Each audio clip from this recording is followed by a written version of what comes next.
appreciate that. If you're just joining us, feel free to pop in the chat. Where are you calling in from today? Where are you joining from? You can pop that into the chat. Sanket from Mumbai, welcome. Thanks for making time. From Boston, also in Eastern time like I am today.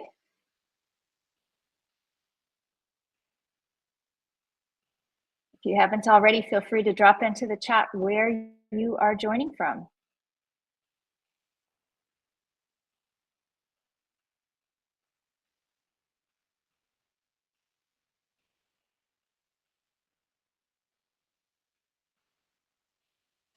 I'm happy to have everyone here today. Give us another minute to join and then we can get started.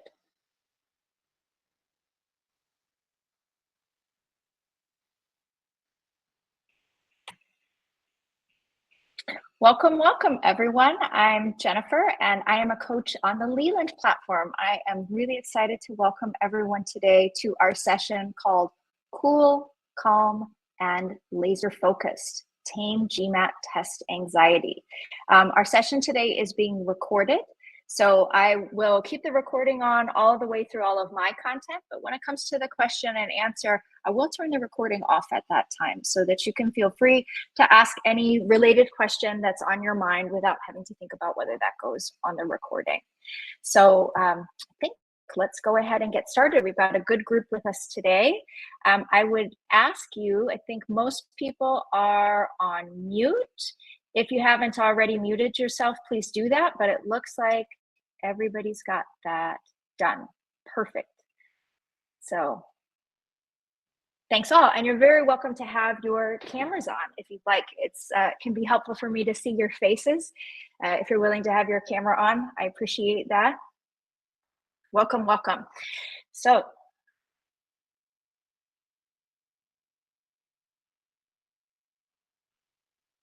let's get going. Today we've got an hour together. And so I expect that talking about the content will take about 45 to 50 minutes, and then we'll have some time for question and answer at the end. So I'll tell you a little bit about my background and what we'll be talking about, and then we'll get into the real content. So when we think about how you can be cool, calm, and collected, how you can manage test anxiety on the GMAT, it helps to understand the roots of where anxiety is coming from. So we can think about that from a brain science perspective and from a perspective that I like to call your saboteurs. Some other coaches like to call this the passengers that may be along with you. We'll talk about who some of those saboteurs are, how you can quiet them, and then we'll talk about some very concrete success strategies that you can implement during your prep, during practice exams and the real exam, and some strategies that you can implement even after the exam to manage the way that you're thinking about it. Then we'll have some time for question and answer. So let's carry on. I'm Jennifer. I'm so thankful for all of you for taking the time today to join us. I have been coaching GMAT candidates all around the world for 11 years, which is wild to me to think about. But honestly, you guys are the reason that I keep doing it. I think the GMAT is an intriguing test, keeps getting more intriguing as they change it, like with the focus exam. But in particular, it's the opportunity to work with motivated people from all around the world that is the reason that I continue to do this. Some of you may know me as one of the verbal section experts on GMAT Club. You can always tag me there if you would like, when you'd like an explanation to something. I've also hosted some events with GMAT Club. You may also know me from some of the MBA and Master's tours hosted by GMAC, the makers of the GMAT. I'm lucky that being based in Europe, I have the opportunity to attend annual meetings, kind of insider meetings with GMAC to meet with the GMAC staff as well as the chief psychometrician each year to learn about the changes in the GMAT. That's been extremely helpful with the change to the GMAT focus this year. We actually had 2 meetings with the psychometrician in the last year to understand those changes and where it was coming from. Back in the day, currently I'm based in Europe. I live in Berlin, Germany, but I'm American, as you might hear in my voice. I'm from Florida originally, and back in the day, I started my career with the Walt Disney Company in show development and production, and also in training and development. So I have always had a soft spot for training and helping people get to the next step in their career. And so I'm excited that working with GMAT candidates is the way that I've been able to continue that and take this to the next level with my practice. I'm lucky enough to work with motivated people who have some very ambitious goals. You can see a quote on the screen from one of my most recent students who was recently admitted to INSEAD. So I would love to work with any of you who are joining us for the call, and there's an exclusive discount code here. This is offered only to those of you that are joining us for the call. So if in the course of our conversation today, you get intrigued possibly about working together, please don't hesitate to book an intro call with me, and we can talk about what that might look like. So to give you an idea about my approach to GMAT prep that I have developed over the years. I first started coaching GMAT prep in Paris 11 years ago, and I worked with international candidates there for several years. And then I've been in Berlin for the 8 years after that. And really during that time, working with candidates all over the world. My approach that I've developed is 3 pieces. So first, thinking about, we need to make sure that you have the content knowledge. And so to do well on the GMAT, obviously you need to have your exam content mastered, whether it's the quant, whether it's logical reasoning, your reading comprehension, or data analysis. That's fundamental. We also need to master as well, though, exam-specific skills and strategies. Just because you're a great reader doesn't necessarily mean that you'll do well on reading comprehension. You need some specific strategies to master that. Sections like data insights, data sufficiency, in particular in data insights, require some very specific strategies. But even some of the word problems in the quant section require very specific strategies in order to manage your time well and be able to solve the problems that GMAT presents to you. So for the first few years of my coaching, I really focused on those first 2 pieces. But more and more, I started to encounter people who were so smart and who had done so much work on the content and really understood a lot of the skills and strategies that they needed. But when it came time for a practice test or for the real test, they weren't able to perform in the way that they wanted to. And I realized that GMAT mindset is its own thing. It is its own skill that is worth training and developing all of the time that you are doing your GMAT prep. GMAT mindset requires us to have focus, for sure. Confidence is a big piece. It's easy to get intimidated by the GMAT, and so you need to manage your confidence as you're training along. Endurance is another important piece. There's not a lot of time to zone out on the GMAT. We'll talk about when you can take a strategic mini break, but endurance is an important piece to train, as well as adaptability. You get something that you didn't expect, or something happens that you didn't expect, and you want to be able to handle that without it bothering you. You want to be able to keep that laser focused approach. And so what I want to share with you today are some strategies that you can use, some things you can understand about when that's not going well. And based on that understanding, what are techniques and strategies that you can use today, if you want, during a practice session to help develop that positive mindset, and also how you can think about training it over time. So what I'd love to hear from you all now, if you have a GMAT planned or not, let me know, when do you have an upcoming exam? In the chat, you can tell me, A, you have an exam planned within the next 2 weeks. B, you have an exam between 2 weeks and 2 months from now. C, more than 2 months from now. Or D, right now you don't have something planned. So I see a mix of things. We've got some B's coming up. I've seen some A's. B's and C's, some people have longer time, some people have shorter time. Okay, that's good to hear. And as I mentioned, there's definitely a range of things that you can work on. There are some things you will be able to implement today. If that's the situation that you're in where the test is coming up within the next 2 weeks, you can certainly take some steps immediately to manage this. Also curious to hear about, what effects does test anxiety have on you? You can drop these in the chat as well. Like A, maybe you get questions wrong that you would normally be able to do, but when you're feeling anxious, you're not able to do them. B, does test anxiety make you actually consider not applying to programs that require exams? where you can't get a waiver. Sometimes test anxiety makes us feel C, like it makes you doubt your own abilities and potential. Like maybe this MBA plan isn't the right thing if you can't get the test under control. Or is it D, like the days leading up to the exam feel like they're just overshadowed by dread and you just want to get it over with and get this thing away from your life? Yep. So I hear a lot of people, almost everybody's mentioning that they've got some version of this for A, that you're getting questions wrong that you would normally be able to do. So these cases where test anxiety is actually reducing our score because we're not able to think as clearly. That is a big piece of what we are going to be talking about today, how you can get all of that bandwidth that was taken up by worrying, how you can reclaim it back for your higher order thinking. And I see definitely it's making us consider what's the future for us. So maybe considering, should I not be applying to these programs, or was I crazy to think that I could do an MBA or another program that requires the GMAT?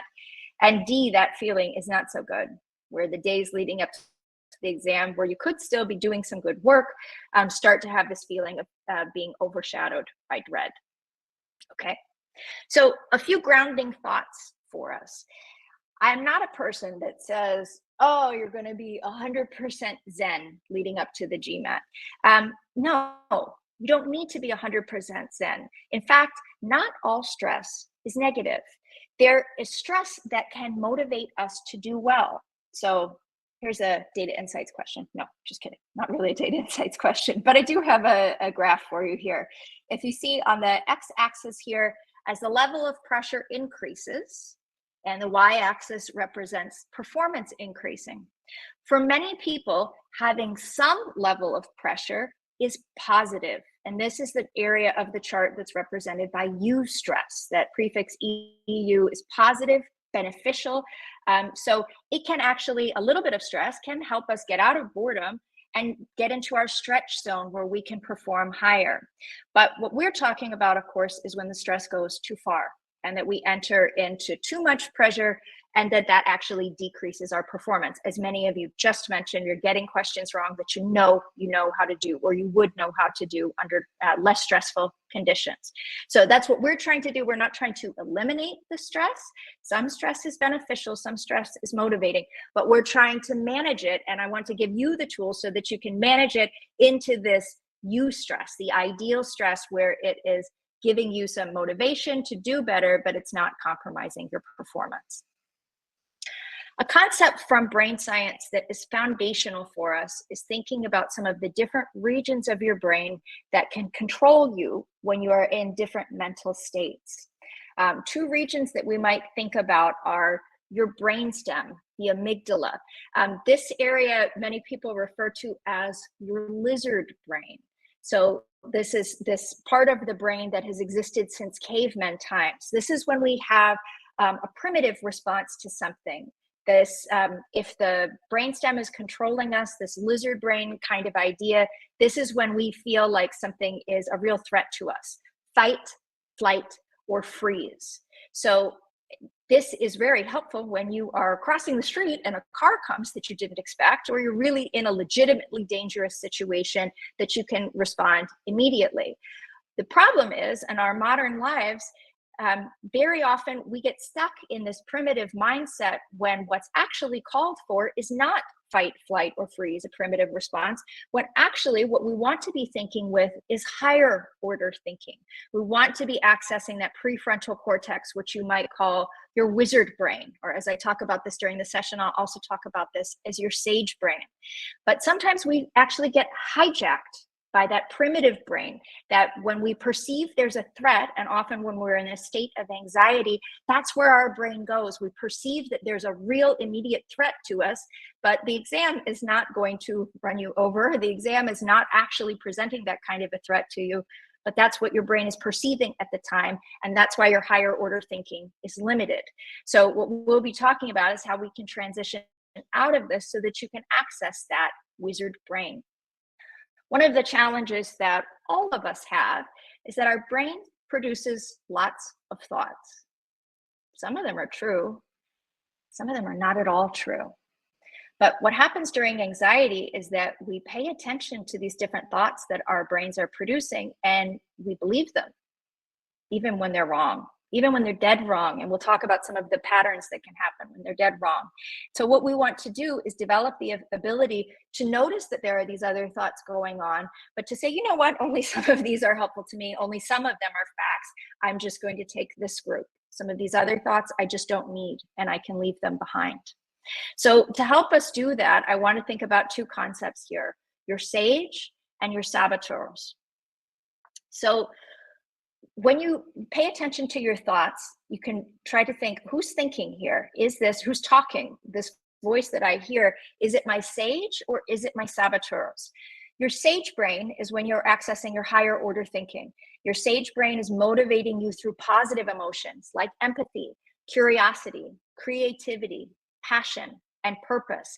That's that idea of the wizard brain. And this is when you can deliver your best results. So if you think about when you've performed really well on a project at work, for example, this is probably your sage brain was taking over and you were able to access this higher order thinking. However, when you're being more controlled by the brainstem, by the primitive brain, this is your saboteurs. And so we'll talk about some of these negative thinking patterns. It can be very helpful to personify them, to make them like characters, because that makes it way easier to turn them off, to escort them away, to say, thank you, but no thank you. I don't need you right now. You can know it's your saboteurs talking when they're trying to motivate you through negative emotions like fear, anxiety, guilt, shame, or insecurity. When your saboteurs are talking, this starts to create this fight, flight, or freeze mentality where you feel really anxious and you don't feel that you actually have all the options available on the table. So one of our first steps is noticing when there are these thoughts going on in your mind, which kinds of thoughts are they? Are these my sage thoughts, my higher order brain? Am I coming at this with curiosity? Am I coming at it with creativity? Do I feel like I can take laser focused action right now? Or am I feeling more of the negative emotions like fear and anxiety or insecurity? I mentioned the idea of saboteurs plural. I want to tell you about some of the typical exam saboteurs. So first of all, we all have saboteurs. My point in telling you this is not to say, oh, you're weird or you're different or you're strange for having these saboteurs. Every single human has some kind of mental saboteurs, these voices that are trying to motivate us through negative emotions. The thing is, each saboteur is actually rooted in good intentions. As we talk about each one of them, you'll see how it was actually a good idea, just gone too far and it's gone wrong. But the more you're able to notice and name your saboteurs, we'll talk about 5 different ones, but you may have some others. Notice them, name them, make a character for them, pick a picture that represents them. Doing this work can help you identify them. And this is this idea of name it to tame it, being able to identify the thoughts that you don't want, the saboteurs that are not serving you and that you would like to escort to the door. This is a huge place of getting control of some of these thoughts. So let me talk to you about 5 of the different saboteurs. And again, you may have others. But as you hear about these, I encourage you to listen and say, does this saboteur visit me from time to time? And if so, you can let us know in the chat. So almost every student that I work with, because of course the GMAT is a timed exam, almost every student that I work with has some version of this doom time saboteur. So doom time is this voice that is probably holding one clock or maybe many different clocks. And the voice is saying to you, you don't have enough time. You need to go faster. You're going too slow. Do it faster. Sometimes doom time gets really analytical and takes up some of your thinking power by calculating exactly how far behind it thinks you are in the exam. That's time that, of course, you could have been really doing exam questions, but doom time has said, no, we need to get really analytical and think about exactly how far behind you are. Doom time says really unhelpful things like, you don't have enough time to do this well. Of course, doom time comes from good intentions, right? Doom time likes to say, here I am, I'm your knight of time management. I am here to save you from the time problem. But of course, doom time takes it too far and tells you things that aren't true, like You don't have enough time to think about this. You don't have enough time to do this well.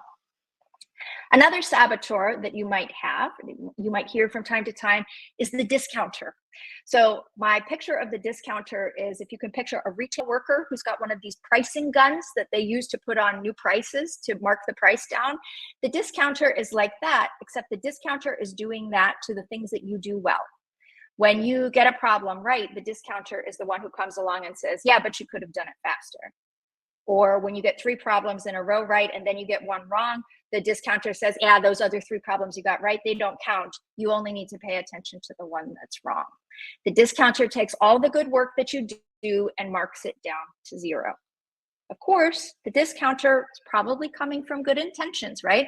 The discounter is maybe not wanting you to get too proud or not wanting you to get complacent, but the discounter is taking things too far.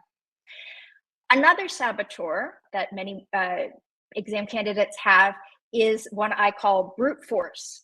So I have worked with so many people who have wonderful work ethics, but brute force is the one that says, you have got to pick your number of hours of practice. You've got to do 1,000 hours of practice. You've got to do 300 hours of practice. Brute force is like volume oriented. Brute force says, I don't care if you have had a really hard work day. I don't care if you had a big argument with your significant other. Brute force says, you need to sit down and do 3 hours of GMAT work right now. That's your job. Brute force also can be the voice that says, do it the long way. Shortcuts are for the weak. If you didn't show all of your work, it's not real. That's brute force. Again, you can hear a lot of brute force's good intentions, right? Brute force wants you to have a good work ethic, wants you to make sure you're thinking through things. But again, in the GMAT context, brute force is not helpful, or brute force is taking things too far. We want to turn off that saboteur. Brute force also sometimes will try to make you feel guilty if you didn't work for 3 hours after work, or if you didn't do the problem the long way. Another saboteur you might have is one that I call please like me. Please like me is the saboteur that is looking for personal reinforcement for you on every GMAT problem you do.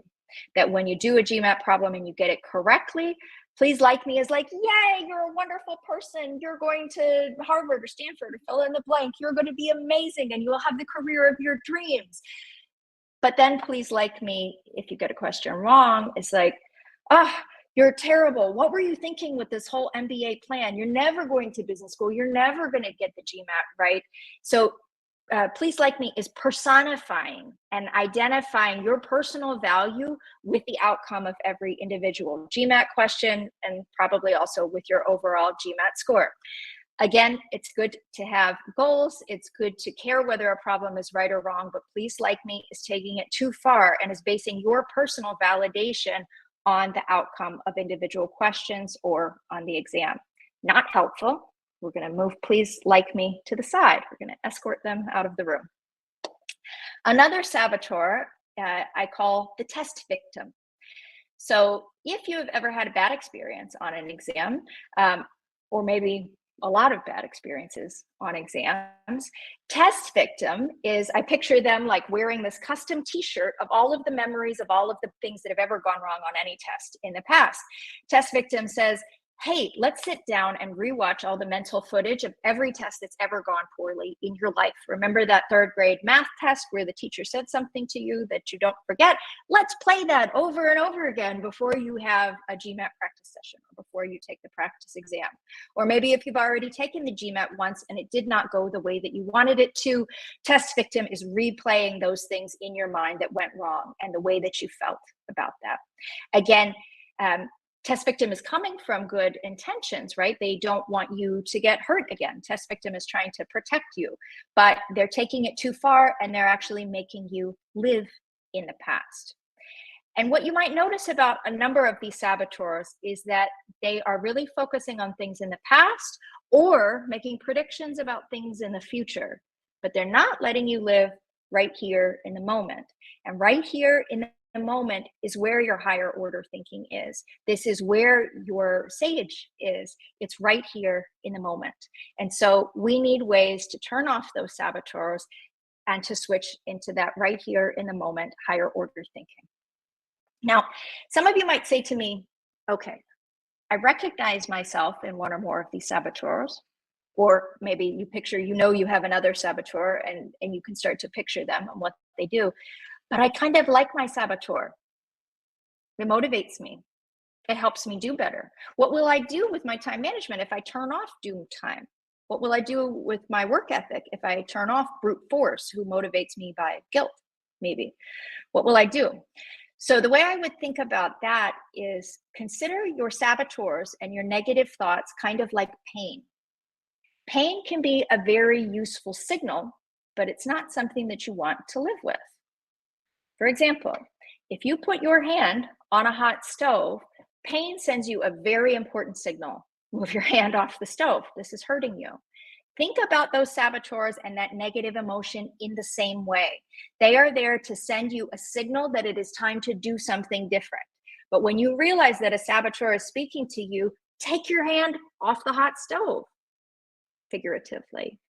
Get out of that, and let's talk about some steps that you can take to turn off the saboteur and switch on your higher order thinking.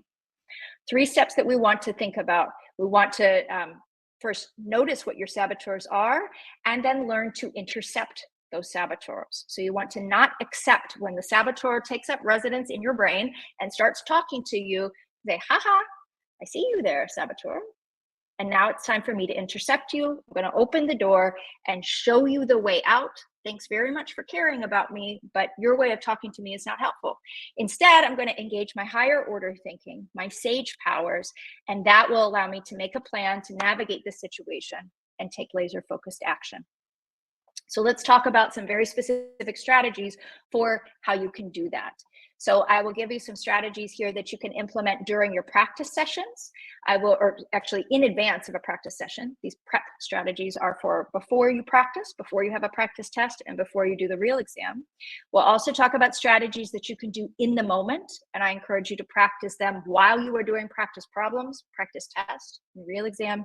And then we'll talk about strategies to implement, or one major strategy to implement after the exam. So the number one strategy that you can use to start to defuse those saboteurs and activate your sage brain is breathing. And I will tell you guys the truth. For a long time, I've heard this advice about, oh, just take a deep breath. And for a long time, this advice drove me crazy.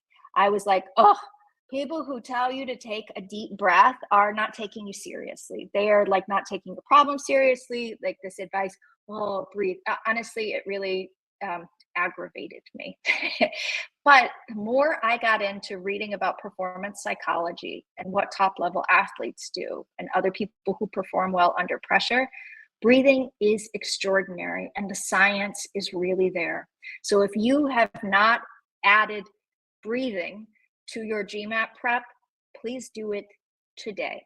I want to talk to you about, there are many different breathing exercises, but today I want to talk to you about 2 different breathing exercises you can do to change your mental state. The first one is called 4-7-8 breathing. And so these numbers refer to the counts of your inhales, holds, and exhales. And in particular, 4-7-8 breathing is helpful to defuse when you feel like your saboteurs are taking over, or you could picture the fight, flight, or freeze response is happening because it's your brain stem, your primitive lizard brain is driving your responses. This 4-7-8 breathing is scientifically proven to help you shift out of that mental state and into a more neutral mental state so that then you can access your higher order thinking. What this is, and let's all try it together so that you've got some experience if you haven't done this one before. You're going to breathe in for 4 breaths. So let's all try it now. Breathe in for 4. Hold it for 7. 1, 2, 3, 4, 5, 6, 7. And then a good exhale. You can even put your lips together like it's a straw. 1, 2, 3, 4, 5, 6, 7, 8. You notice the exhale is much longer than the inhale. That is by design. So this is actually good breathing that if you're having trouble going to sleep, like maybe the night before or 2 nights before the exam, Try out some 4-7-8 breathing. It brings your blood pressure down. It reduces actually the amount of oxygen in your blood, but this is a positive thing for us because it starts to make you feel a little bit sleepier. This can be a very nice way to calm down when you know you are not calm. If, on the other hand, you feel like what you need is more focus, I might encourage you to try box breathing. So box breathing is nice because you can have this visual. 4 breaths in, hold it for 4, 4 breaths out, hold that for 4. Let's try that one, okay? We're gonna breathe in for 4 through your mouth. 1, 2, actually, excuse me, through your nose. Let's try that again. We're gonna breathe in through your nose because breathing in through your nose is powerful. It's actually quite effective to breathe in through your nose because you get some filtering going on through your nose. So as long as you don't have a cold right now, you're stuffed up, let's breathe in through your nose. 1, 2, 3, 4. Hold it for 4. 1, 2, 3, 4. Out for 4. 4, and hold that for 4. 1, 2, 3, 4. Highly encourage you, before any GMAT practice session, do some breathing. Take some time to focus on your breathing. It's a great way to bring yourself to the here and now. That also brings us to the next strategy that I suggest for you, mindfulness meditation. I know many of you on the call may already practice some different kinds of meditation, and I would say do more of it. If you don't already have a meditation practice, there are a few simple mindfulness exercises that I could suggest to you that you could try out today. One of them is to bring yourself to the here and now by focusing on a single sense and describe all that you notice with that sense. So if maybe you have a balcony or a place outside that you can walk for a moment before you go to practice, maybe you'll decide to focus on hearing as a sense. Take time to listen for what is the furthest away thing that you can hear. If you're in a city, maybe you hear the sound of traffic, of things going by, of other people, construction. Maybe if you're in a countryside kind of area, maybe you hear birds or other animals. I'm in Florida today, so I hear the cicadas, these insects that make this high-pitched whining noise. But you can really bring yourself to the here and now by thinking about what do you hear. Then you can listen for what is the closest thing to you. Maybe it's the sound of your computer running. Maybe it's the sound of the fan or something else close to you. If you haven't already, you can think about, can I hear the sound of my own breathing? Sound of the breath going in my nose and out my mouth. Paying attention to a single sense can be a great way to bring yourself to the here and now. You're not thinking about what's happened at work or the other things you had to deal with in the day. You're not thinking about, oh, I only have 7 more days to prepare for the GMAT or 7 more weeks or whatever it is. Bring yourself to the here and now because the here and now is where your sage lives.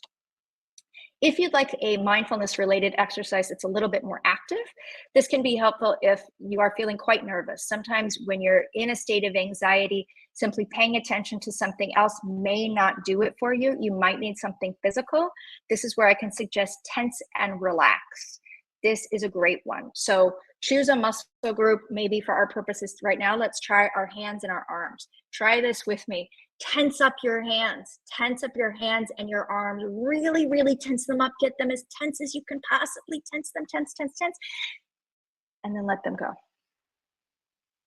Then you can try it with another muscle group. You can tense up your butt. That's a huge muscle group. Tense up all of your muscles in your butt and your hamstrings. Tense those up and then let them go. Tense up your toes and your feet and then let them go. When you're feeling anxious, that tense and relax can be very powerful. Sometimes we need a physical relaxation to help.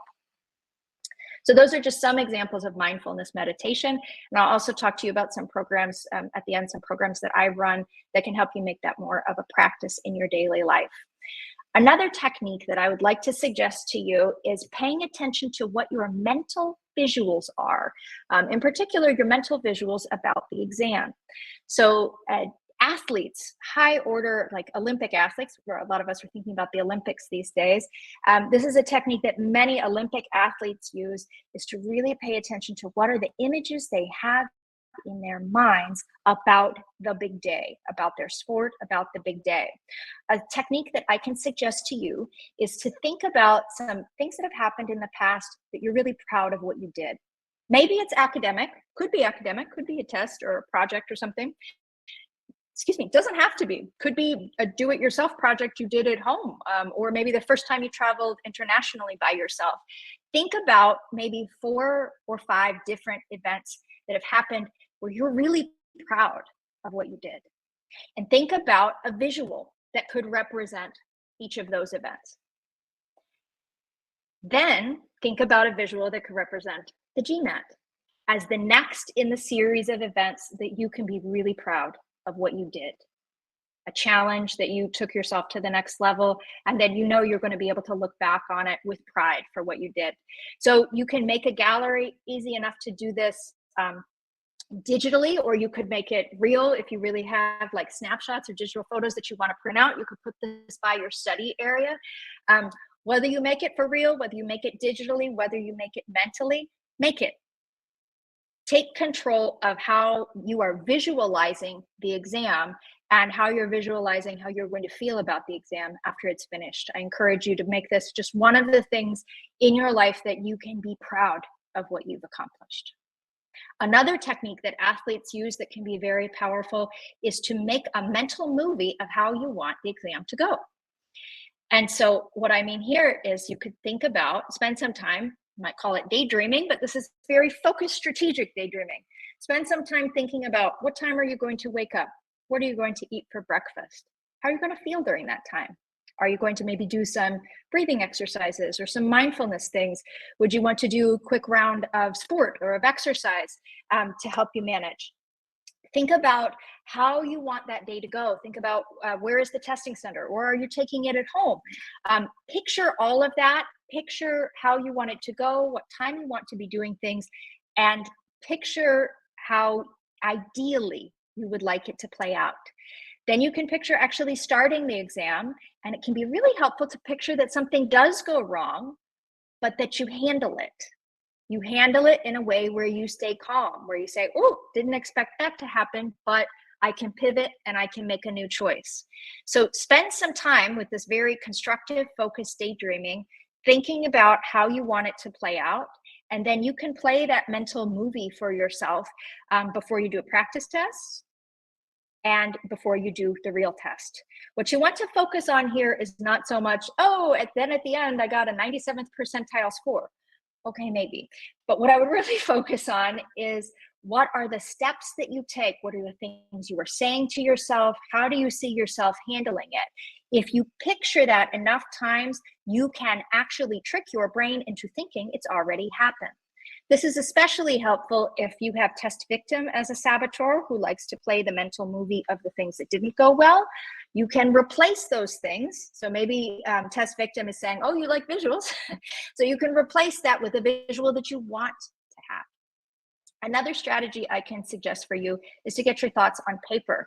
This can be really helpful if you've got a job or other responsibilities that thoughts come to you later in the day or other times of the day or on the weekend about stuff you need to take care of at work. I've worked with a number of people who are working in startups or their own business or other kinds of situations where there are a million things to keep track of. And they'll wake up at night and think, oh my gosh, I have to do this, or I need to remember to tell this person to do this. Fine. But if those thoughts are coming to you while you're in the middle of trying to do reading comprehension, you can imagine how much that's getting in your way. So I suggest if you notice that kind of stuff happening during your practice sessions or during the real exam, get out a piece of paper beforehand, like before you sit down to practice or before the exam, and brain dump everything that you're thinking about. Especially helpful if you're trying to practice after work. I suggest as often as possible, try to get in some practice before work or at lunch or other times when you're not drained from your day. But if after work is really the time that you have to practice, make sure that you clear your mental working area and brain dump these thoughts out that you might be concerned about. This can be really helpful because then it's like your brain sees, oh yeah, she's listening to me. I will stop reminding her about that client that needs to be called tomorrow morning because I see she wrote this down or he wrote this down. So you can brain dump all of those thoughts. You can triage actually already what needs to be handled. And then you can say, okay, that piece of paper, I'm going to turn it over, or I'm going to put it in my folder to take to work tomorrow morning, or I'm going to look at it 2 hours from now. But brain, you don't need to remind me of those thoughts anymore, because right now I'm going to think about the GMAT. You can also use that as a time to set some intentions for your daily practice as a way of turning the corner from what you just brain dumped. So those were some strategies to think about before you sit down to practice. I would also want to give you some strategies for how you can handle stress in the moment. So whether this happens during a practice session, during a practice exam, or during the real exam, these are what I would call game time strategies. So the most important game time strategy, I think, is paying attention to your self-talk. What you are saying to yourself in the moment is huge. So we want to think about having positive talk for yourself in advance and instructional talk in the moment. I have a comic here that will show you what I mean.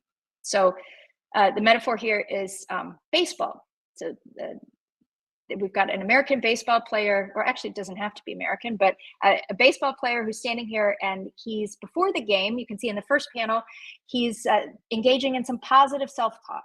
He says to himself, today's going to be a great day. I'm excited to be out here today. So he's setting the stage for a good game. But you notice in the second panel, he's doing the opposite. What if the player goes out and says to himself, I don't feel very well today, and I know I'm going to play like trash.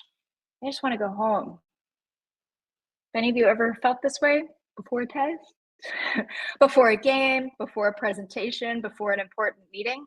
That feeling of dread, that negative self-talk, can become a self-fulfilling prophecy. So we want to notice if your mind is engaging in that and make sure to turn it off. Before the exam, positive self-talk is best. But during the exam, during practice exams and during practice problems, instructional self-talk is what's really helpful. And this, I can tell you, this idea really has resonated with me because I notice in a lot of the students I work with private coaching and tutoring, they remark to me, you know what, when I tell you about the problem, it goes a lot more clearly. And part of that is because when they're talking to me about the problem, or when you are teaching someone else to do the problem, you are focused on the steps. You are being your own coach. You are telling the steps that need to happen. And so I highly encourage you during the exam, continue that practice. Tell yourself the steps that need to happen. First, I need to read the problem. Then I need to look for what is being asked. Then I need to do this. If there are certain math operations that you find, sometimes you might make a calculation error, or you might make a process error on, tell yourself the steps every single time. You will find that your errors will decrease. This instructional self-talk is a great place to live in the exam. Other strategies that you can implement during the exam. So many of us have the challenge with doom time telling us what to think about the time. Take control of that. Get a more strategic way to think about the time. So instead of doom time, saboteur telling you, you don't have enough time, you don't have enough time to think, you don't have enough time to do that well, choose something else you want to say to yourself about the time if you feel that kind of a pressure. So 2 mantras that have resonated with some of my students in the past. Many of us are managers, or we aspire to be, and we have to manage resources. So you can tell yourself, the time is a resource for me to use. I'm going to deploy my time strategically to do the problems that I can do well. Another mantra that you might like is, I want to use the time to show what I know and what I can do. So the idea here is many times we feel like GMAT is managing us, the clock is managing us, the time is managing us. I want you to feel like you are in control. You are managing the time. You are the manager here. You are the executive who is taking executive decisions during the exam. Also, a game time strategy, investing in a little mindfulness break. If you find that your focus is not there during a practice session, during a practice exam, during the real exam, in most cases, it would be better to invest in a mini break so that you can get your sage mind back and do the next questions well, instead of pushing through when your mind is taken over by a saboteur, and then you're going to miss the questions that you know how to do well, or you would know how to do under other circumstances. So make an executive decision that you could invest in a mini break when your focus is lacking. Even 10 seconds or 15 seconds could be what it takes to get back to your sage brain, your higher order thinking. So some mini breaks that you could use could be a breathing exercise, like 4-7-8 or 4-4-4. Focusing on a different sensory thing to pay attention to, or taking a little mental vacation to a positive memory. There was a study where they asked students before a math test, one group of students, they asked them to think about a positive memory. So a memory just of having a great time, something joyful or funny. And they found that the students who were asked to think about the positive memory actually did better on the math test. They didn't get any new math skills by doing that, but their mindset changed. Thinking about that positive memory changed something to them. The scientists weren't exactly sure why it worked, but they knew that it did work. It was a meaningful difference. So those are some game time strategies. Also, I want to think about what you can do after the exam. So this is helpful for after a practice exam or after the real exam. This is especially helpful if it didn't go the way that you want, but perhaps if some things went well, some things didn't go well. In any case, the sage perspective, so we've talked about this higher order thinking. The sage perspective is that every situation represents a gift or opportunity. So there are 3 gifts that a situation might present to you. Sometimes the gift is not obvious right afterward. It might take some days or even some weeks to find the gift. But the 3 gifts that might be there could be the gift of knowledge, things that you've learned from the experience, the gift of power, how you personally got stronger. Perhaps this was an experience to train you in some way for your challenges you'll face in the future, or the gift of inspiration. Perhaps an experience has given you motivation to do something different in the future. So I would think about after your practice exams, after your real exam, think about what were the gifts, what was the gift or the opportunity that has come from this. The score is one thing, but what else did you take away from it? If you can see your GMAT prep and your GMAT exam as one step that is a chance to get better, to develop qualities that you want to have as a manager, as a leader, to help make the change that you want to make in the world, this is a much healthier way to go about your GMAT prep, to think about this as one step along the way, rather than as this huge mountain that you have to climb by yourself. So now I would like to hear from you all in the chat. I would like for you all to pick 1 or 2 different strategies that we have talked about that you would commit to trying out in the next week. Maybe today, if you still have time, depending on your time zone. What is a strategy that we have talked about that you would try out in the next week? Breathing exercises, a meditation technique, working on your mental visuals. Will you try getting your thoughts on paper before a practice session? Doing some instructional self-talk, some mindfulness breaks. Maybe after an exam, thinking about finding the sage perspective, finding the gift or opportunity. The sage perspective could also be real helpful if the GMAT you've already had one and it's not gone the way that you want it to. I highly encourage you to think about how you can find that sage mindset. Okay. So I want you to get started trying some of these. And I also want you to think about, if you want to make a lasting positive change, it is awesome that you have attended today's session. And by the way, now I know how to give us some confetti. I really appreciate you all committing to the time today to attend this session, to get this insight. But what I need you to do now is practice it. Right? When the going gets tough, you want to have the mental habits and the mental muscle that will allow you to use these strategies when you feel stressed, when you feel anxious, when you have some saboteurs that are taking over and you need to show them to the door. So if you would like to join me on that journey, I would be very happy to work with you with one of my coaching packages. I've been coaching GMAT itself for quite a long time.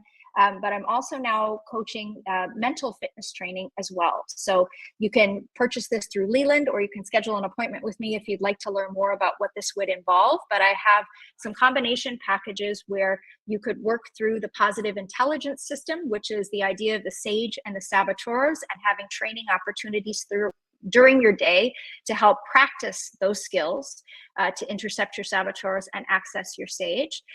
These packages also come with one-on-one weekly GMAT tutoring with me, where of course we can talk about whether it's verbal, whether it's quant, whether it's data insights, and also as part of the positive intelligence program, a small group weekly discussion, an hour-long online weekly discussion with some other motivated candidates who are also trying to make these kinds of changes in their lives. I went through the positive intelligence system myself a few years ago, unrelated to the GMAT. And after about the first week of it, I thought, oh my gosh, I really need to bring this to my GMAT candidates, because I found it very powerful. It helps at work, it helps at home, it helps with you personally. And so if any of this resonates with you or sounds intriguing to you, I would love to talk to you more about it, and hopefully get a new group together who's willing to go on this journey together. So I think Amanda maybe can drop the link to my profile and the packages that are available, so that you can see if some of those things, if one of those might fit for you. So with that, we have talked about, and actually here's a QR code related to that as well. So we've talked about some of the foundations underlying the brain science of test anxiety. We've talked about the idea of recognizing your saboteurs, naming them to tame them.